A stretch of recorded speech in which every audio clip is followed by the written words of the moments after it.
তো বন্ধুরা, সবাই কেমন আছেন? আশা করি সবাই ভালো আছেন। আপনি অবশ্যই বুঝতেছেন আমি তিল বাগানে আছি। তিল বাগান অর্থাৎ হচ্ছে ফেসবুকে আসলে শুরু করতে গেলে তিল তিল তিল তিল তিল করে আপনার আস্তে আস্তে আস্তে আস্তে সামনের দিকে যেতে হবে। তো আমি আপনাদেরকে সুন্দর একটা তিল ছিঁড়ে দেখাচ্ছি, যে আমি আপনারা মনে করতে পারেন যে আমি আসলে জিনিসটা ভুল বলতেছি।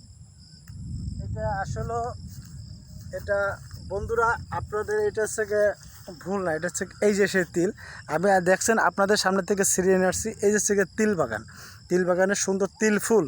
অর্থাৎ হচ্ছে এই প্ল্যাটফর্মে কাজ করতে গেলে তিল তিল করে আসতে হবে এবং তিল তিল করে বন্ধুত্ব করতে হবে। তা বন্ধুত্ব করতে গেলে আমাদের স্টার সেন্টার যে বন্ধুরা আছে তাদের সাথে যুক্ত হবেন, সুন্দর লাইভে যাবেন, লাইভে যে রিপ্লাই কমেন্ট করবেন, রিপ্লাই কমেন্ট করে অবশ্যই এইরকম বন্ধুদের কাছ থেকে ফুলে ভালোবাসা নেবেন। আর আমার স্টার সেন্টার বন্ধুদের সাথে অবশ্যই যুক্ত হবেন। ভালো থাকবেন আমার প্রিয় বন্ধুরা। আল্লাহ হাফেজ।